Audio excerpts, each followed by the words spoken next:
여러분 안녕하십니까? 생생 찬반토론 김진수입니다.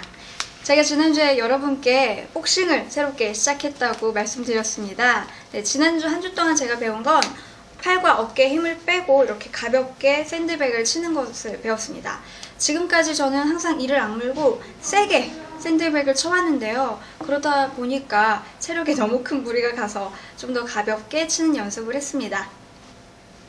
어떻습니까? 조금 더 날렵해지고 또 가벼워진 것 같지 않습니까? 네, 다음 주에는 제가 또 새로운 동작으로 여러분을 찾아뵙도록 하겠습니다. 본격적으로 생생 찬반토론 시작하겠습니다. 오늘은 전월세 과세 강화는 옳을까요에 대한 내용 소개해드리겠습니다. 정부가 최근 전월세 과세 방침을 내놓았습니다. 그동안 세금을 내지 않았던 이주택자 임대인에게 월세와 전세에 대해 2016년부터 임대소득의 14%를 과세하기로 한 것입니다. 이에 대해 소득에 대한 세금은 당연한 것이라며 찬성하는 사람이 있는가 반면 회복세로 들어선 부동산 시장을 다시 얼어붙게 할 것이라며 반대하는 입장도 있습니다. 전월세 과세 강화에 대해 왜 이렇게 찬반 양론이 갈리게 되는 것일까요?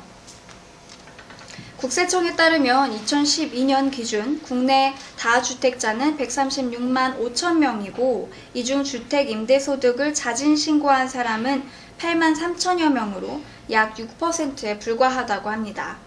또한 이 중에 85%가량인 115만 4천 명 정도가 이주택자로 추정된다고 합니다.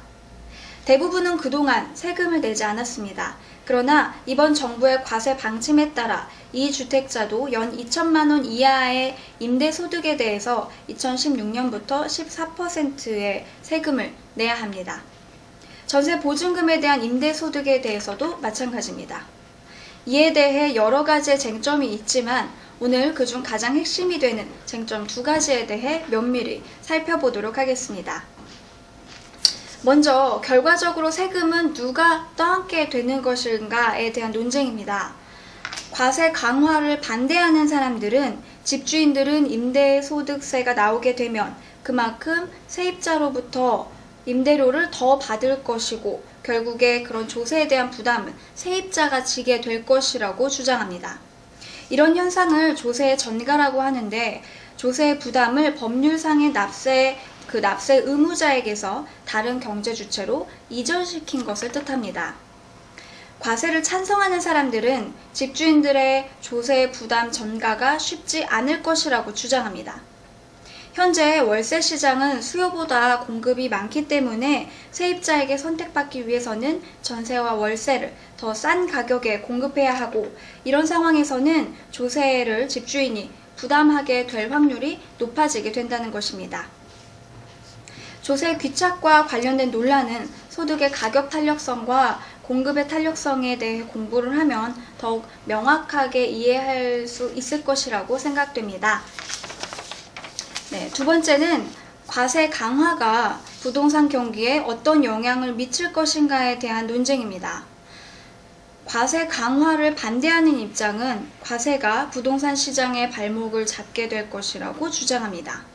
현재 세금에 대한 우려로 시장에는 매물만 쌓이고 매수세는 뚝 끊긴 상황이라고 합니다.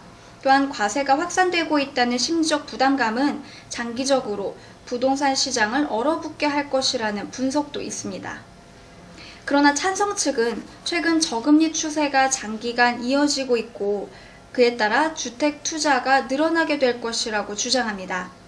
저금리라는 것은 빌린 돈에 대한 이자율이 낮다는 것인데 그렇게 되면 돈을 빌리고 투자하는 것이 더욱 활발해지기 때문입니다. 또한 3주택 이상 임대사업자에 대한 세제 혜택을 감안하면 주택 투자를 확대할 가능성이 더 크다고 예상하기도 합니다. 그리고 부동산 투자 패턴이 매매 차익이 아닌 운영 수익을 목적으로 재편되면서 시장 안정화 효과를 거둘 수 있을 것이라는 견해도 있습니다. 지금까지 두 가지의 큰 쟁점에 대해 알아보았습니다. 전월세 과세 강화에 대한 논란은 조세 귀착, 그리고 부동산 시장에 대한 영향 외에도 형평성, 확정 일자 등과 같은 다양한 쟁점에 둘러싸여 있습니다. 전월세 과세 강화는 옳을까요? 여러분은 어떻게 생각하십니까?